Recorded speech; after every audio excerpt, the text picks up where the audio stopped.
آؤ اللہ سے دعا کرو خداوند تعالی ہمیں اس حب آل محمد پر جینا اور مرنا نصیب فرمائے۔ کیا خیال ہے جب محبت ہوتی ہے تو محبوب کی خوشی میں محب خوش ہوتا ہے یا نہیں؟ اور محبوب کی غمی میں محب مغموم ہوتا ہے یا نہیں؟ اگر سمجھ نہ آئے تو ذرا دیکھ، جب حضرت امام حسین علیہ السلام کی ولادت باسعادت ہوئی اور بی بی زہرا سلام اللہ علیہ کی آغوش اس نور سے منور ہوئی تو خوشی کا دن تھا یا نہیں؟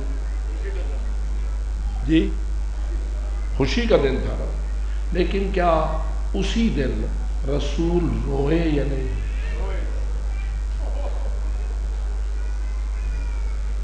ذرا اپنی تمام برادران اہل سنت بھی اپنی کتابوں کا جائزہ لے، بکثرت روایات اس پہ موجود ہیں کہ جب حضرت رسالت مآب آئے اور انہیں اطلاع ملی کہ آپ کی بیٹی کو اللہ نے بیٹا دیا ہے، اور پہلے سے فرما چکے تھے بیٹی جب تجھے میرا یہ بیٹا ملے اور ان کی ولادت ہو تو مجھے فوراً اطلاع دینا۔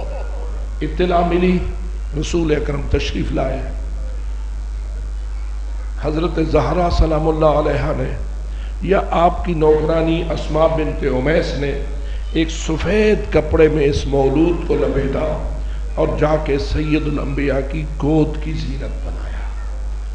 اب بتائیے اس فرزند عزیز کا گود میں آنا رسول اکرم کی خوشی کا باعث ہونا چاہیے یا نہیں؟ بڑے خوش ہوئے، خوشی خوشی میں آپ نے حسین مولا کے دائیں کان میں آذان کہی، بائیں کان میں اقامت کہی۔ آپ کو اگر اللہ بیٹا دے تو آپ بھی اپنے بیٹے کے دائیں کان میں آذان اور بائیں کان میں اقامت کہلواتے ہیں یا نہیں؟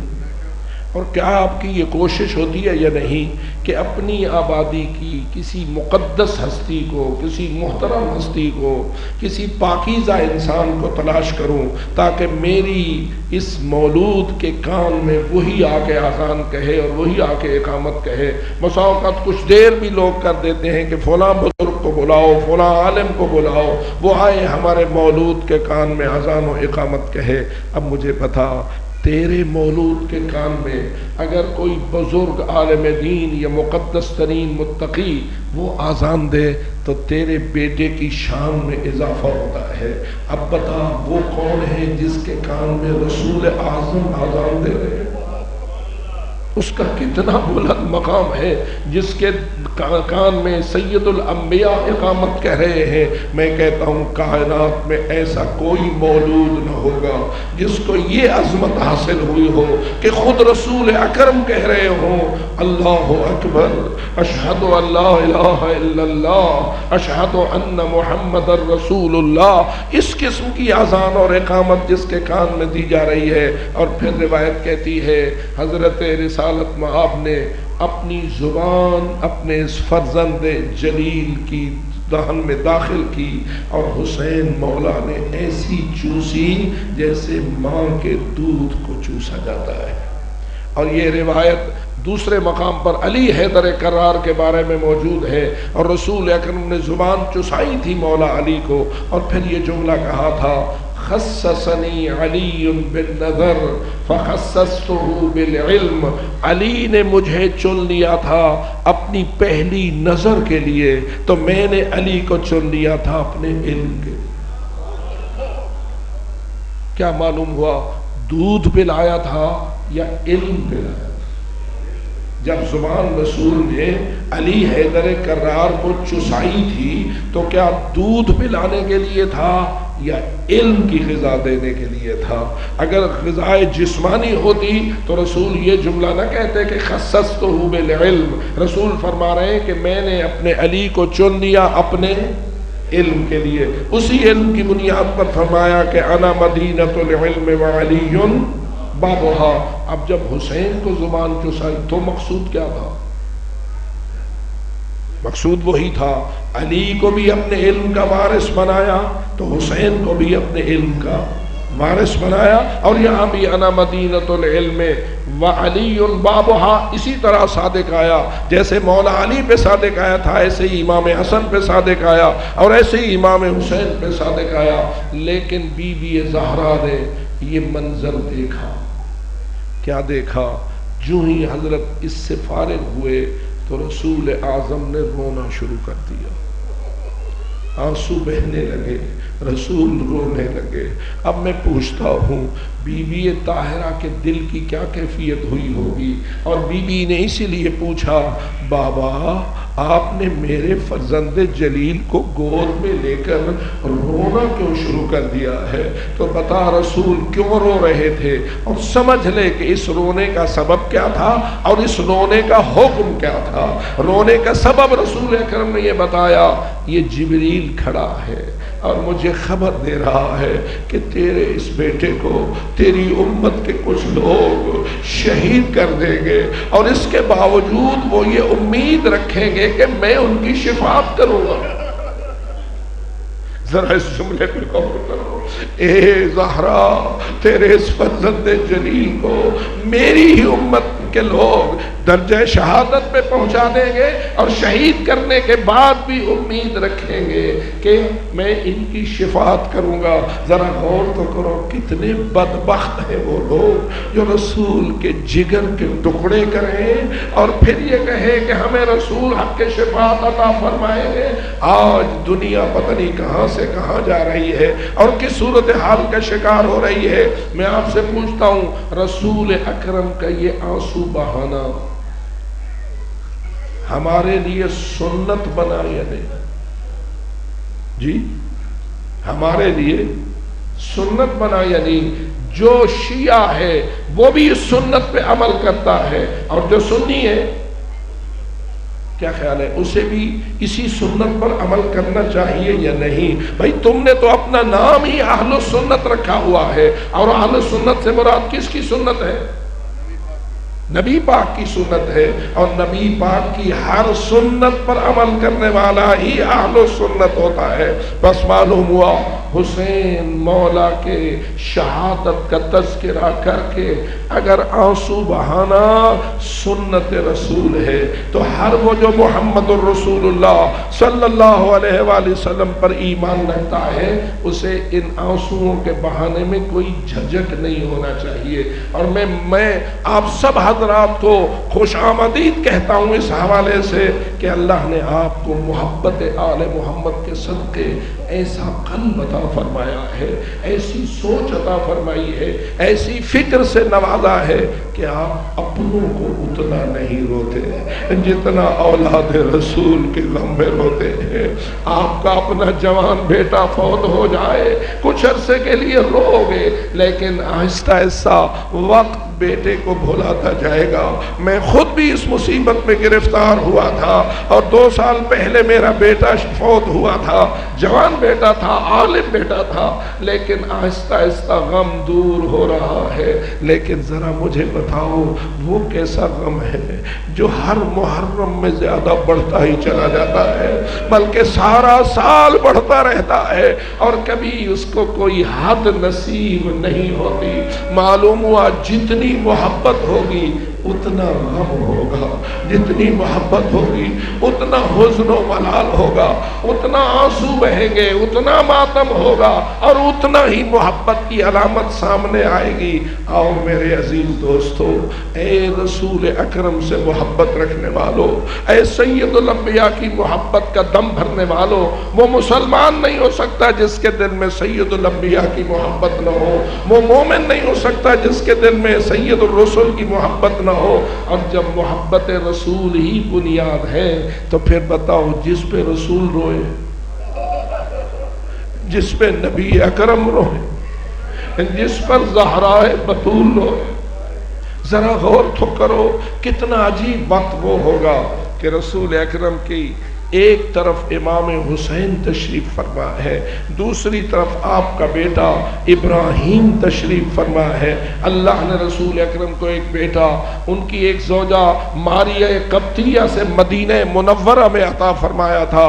پہلے حضرت خدیجہ الکبریٰ سے جو بیٹے عطا فرمائے تھے وہ مکہ مکرمہ میں فوت ہو گئے تھے، اور آج ان کی قبور مقدسہ جنت المعلی میں بھی اپنی غربت کی دہائی دے رہی ہے۔ اور پھر اللہ نے ایک بیٹا حضرت ابراہیم نام کا حضرت ماریہ سے رسول کو عطا فرمایا تھا، اور آج بھی جنت البقیع میں حضرت ابراہیم کی قبر مبارک موجود ہے، کچھ نہ کچھ اس کا نشان بھی موجود ہے۔ میں پوچھتا ہوں، حضرت ابراہیم بیٹھے ہیں رسول کی ایک ران پر، اور امام حسین بیٹھے ہیں رسول کی دوسری ران پر، اور آ گئے جبرائیل، اور جبریل نے اللہ کا پیغام دیا کہ اے رسول، اللہ فرماتا ہے مجھے ان دو میں سے ایک دے دو،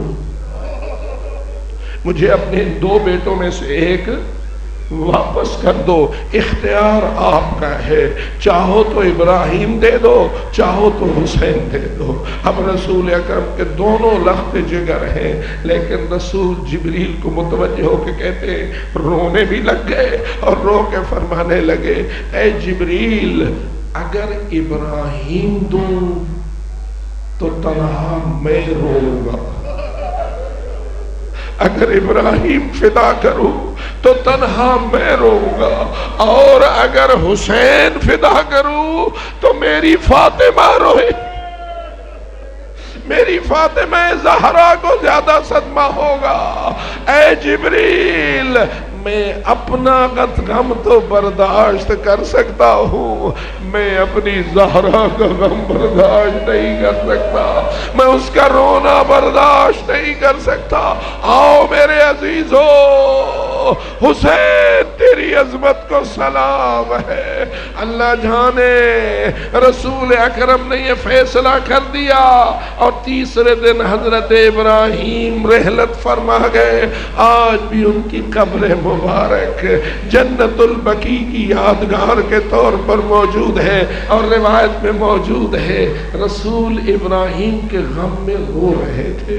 کسی نے پوچھا، یا رسول اللہ، آپ بھی اپنے بیٹے کے غم میں روتے ہیں؟ تو فرمایا، ہاں روتا ضرور ہوں، لیکن اللہ کے فیصلے کی شکایت نہیں کرتا، میں اللہ کا شکوہ نہیں کرتا، اس کا فیصلہ برحق ہے۔ معلوم ہوا رونا سنت ہے، بے صبری صحیح نہیں ہے، شکوہ اللہ کے فیصلے کے سامنے کرنا یہ درست نہیں ہے۔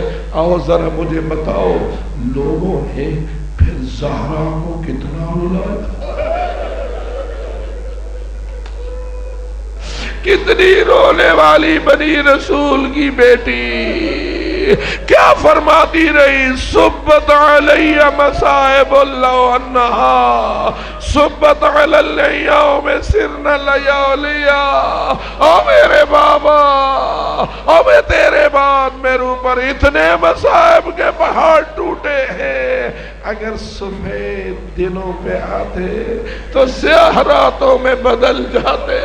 اللہ جانے یا رسول اللہ، جب زہرا کے رونے کی صدائیں میں مدینے کے شیوخ روک رہے تھے، اور دروازے علی پہ آ گئے تھے اور کہتے تھے، یا علی، زہرا کو کہو اپنے رونے کا کوئی وقت معین کرے، دن کو روئے تو ہم رات کو آرام کریں، رات کو روئے تو ہم دن کو آرام کریں۔ اور بی بی نے کہا، میں کوئی زیادہ عرصہ تو زندہ نہیں رہوں گی، میں جلد ہی تمہارے مدینے کو چھوڑنے والی ہوں، لیکن میں سوچتا ہوں، اور علماء یہی سوچتے ہیں کہ بتائیے کیا زہرا رسول کی دختر نیک اختر اتنا اونچا روتی تھی کہ مدینہ کے دور دور کے باسی بھی بی بی کی فریادیں سن کر رویا کرتے تھے، یا ان کا دل بے چین ہوتا تھا؟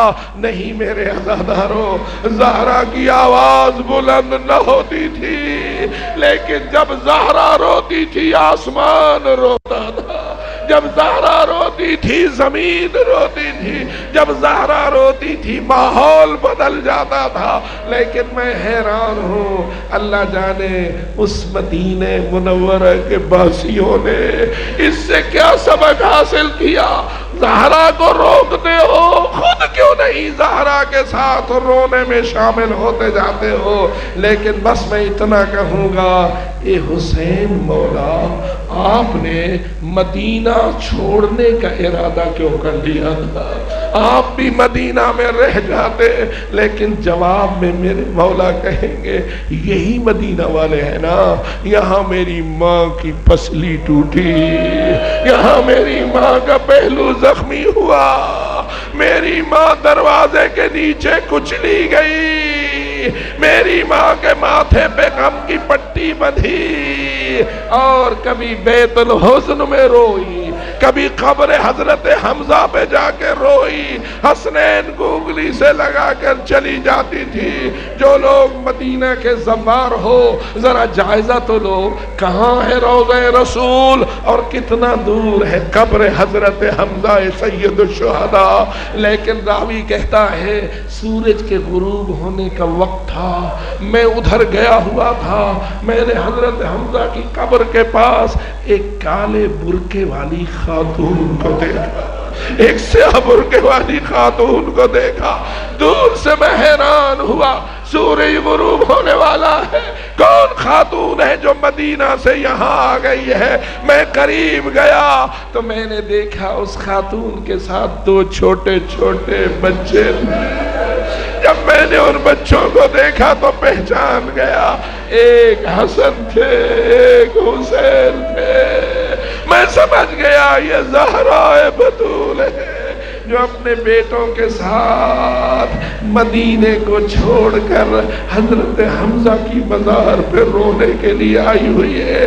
تو بس بتاؤ میرے عزیز دوستو، جب زہرا روتی تھی تو کس نے رلایا تھا؟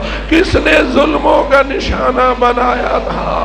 ہم بس یہی عرض کرنا چاہتے ہیں، جہاں زہرا روئے گی ہم بھی روئیں گے، جہاں زہرا روئے گی ہم بھی آنسو بہائیں گے۔ 14 صدیاں بیت گئیں، ہم نے رونے کا حق ادا نہ کیا، 14,000 سال بھی گزر جائیں ہم رونے کا حق ادا نہ کر سکیں گے، اس لیے کہ زہرا کا حق کون ادا کر سکتا ہے؟ اور اے زہرا بتول، تو روئی لیکن تیری چادر تو نہ چھینی گئی تھی۔ اے ام الحسنین، تو روتی رہی، سب سے زیادہ رونے والی قرار پائی، لیکن اللہ جانے تو اس وقت کتنی روتی ہوگی، تیرا اپنی قبر میں کیا حال ہوگا جب زینب کبریٰ کے سر سے چادر چھیننے والا چھین رہا تھا اور بیٹی کہہ رہی تھی رسول کی، اور میں زہرا کی بیٹی ہوں، اور میں رسول کی بیٹی ہوں۔